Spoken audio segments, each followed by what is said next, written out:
I began playing cello when I was 8 years old, and it was a very random occurrence as to how I came to play cello. In elementary school, about 25 of us kids were asked to be in a music class, and this was in Florida. 25 of us, around that number, were asked to just go and choose an instrument. And so I randomly walked over to the cello, and that's ever since I've been playing. I actually started on violin when I was 3. I have a musical family. My brother is a professional violinist, and my sister used to play the viola. So my mom just stuck a violin in my hands. And one day I decided I got tired of standing up. I wanted to sit down, and I heard about this mythical instrument that you could play while sitting down, and it's the only reason I switched to cello at the age of 4, and somehow it stuck.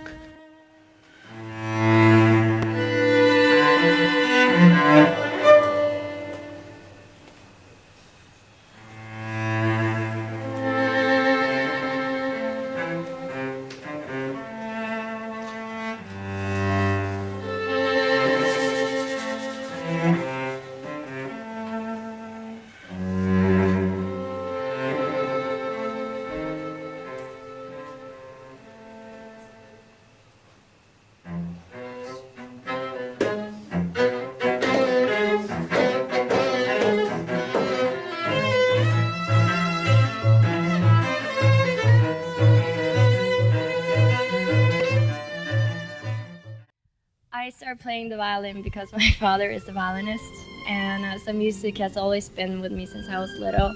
And I started playing when I was 5, and so that has been 19 years now, pretty much my whole life. And I actually wanted to start playing the cello, but my father kind of tricked me into saying that they don't have small cellos, so you have to start with violin. But I'm really happy I didn't, because I have really small and thin fingers. Yeah.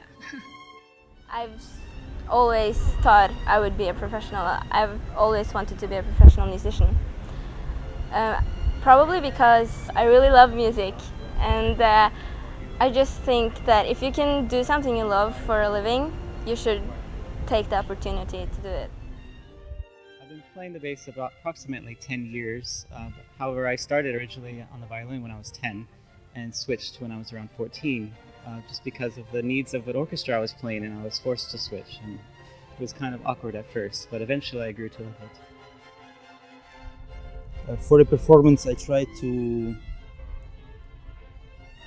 feel the music that I play with all my heart and my body. And so basically every piece that I play at the moment is my favorite piece of music. Well, I think there's always been an aspect in classical music, or in music in general, that it has a transcendental quality. It takes you somewhere that maybe reading a book or looking at a painting can't do. It says something to you that words can't, because words, the words that we use in all of the languages in the world have only but so much power, and there's a limit to how much one can say with words. Music, on the other hand, is something that reaches more deeply within. I find classical music to be extremely relevant to society even today, and it's something that can definitely bond us all together because it's a universal language, which is really important, and it's a culture and a part of humanity, which is very important. Classical music is not as popular today as it was, decades ago, obviously, and people listen to rock and pop today. But with classical music, you don't have lyrics, you don't have the text, you don't listen to what other people write about their emotion. With classical music, you just hear the music and you just express, you just get whatever emotion you feel from that music, and it's very powerful sometimes.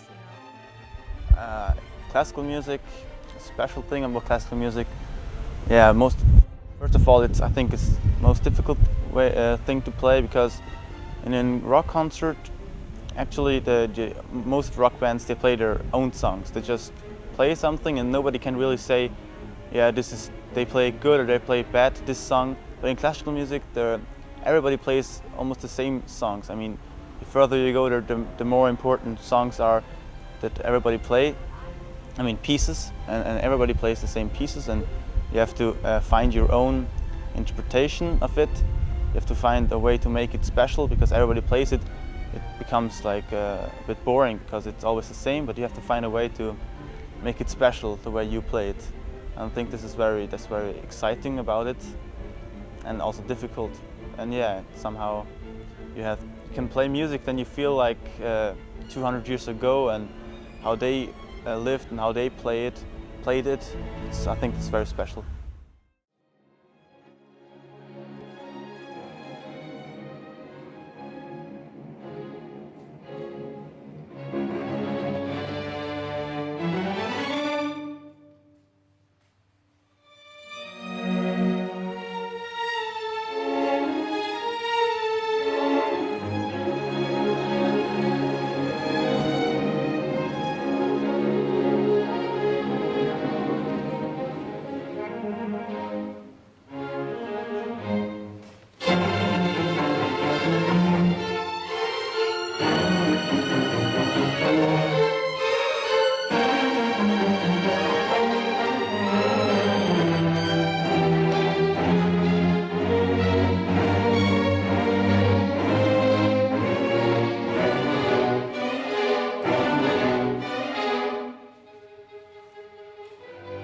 Yeah, because maybe it's not so easily accessible like classical music, but of course it's much more interesting. And if you make an effort of somehow to communicate it to children and also to the audience, and to explain also what's going on. I mean, nowadays we have classical concerts and we play them, and people just go there because, well, it's cool to go there and it's an event or something, but they don't understand anything about this music anymore. And pop culture, it goes with the stomach, it goes with the body, and classical music goes a lot with the brain, and with the heart and with the soul. And so you have to explain what it is about. Composers, they were thinking about things when they wrote compositions, and if you explain it, like for me, I do many children concerts in Germany, and if you really explain the music, it's so great for them, and they can get so much out of it. Somehow it got lost. I don't know, but I really try to give that experience about classical music and the heritage to give it to the younger generations.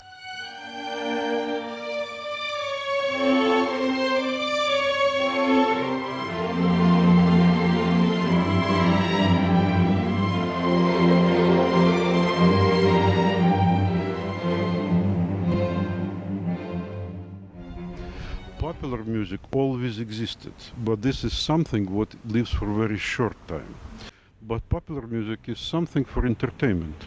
Classical music is not necessarily for entertainment. This is food for your thought, for your heart. Why people come to the concert to listen to classical music, if they seriously come to listen to classical music? Life of every person, especially people who live longer life, cannot be very smooth. It's always turbulences. Even the people who are lucky to be the most comfortable have personal tragedies in their life, have their loves, their desires, not fulfilled desires, and they come to classical music to hear emotions which they think they experience alone. But in the concert hall, if it is communicated and communicated well, they feel and see that they are not alone. This is what classical music is about, and that's why they come to listen to that, to feel that somebody understands them and understands that it is possible, that all of us are connected, that this depth of the emotions actually never is changing. and were understood, even if people around do not understand this particular person. This person feels that somebody somewhere at certain historic period understood this struggle, this pain, these emotions. And this is why classical music lives for a very long time. But it requires, of course, attention.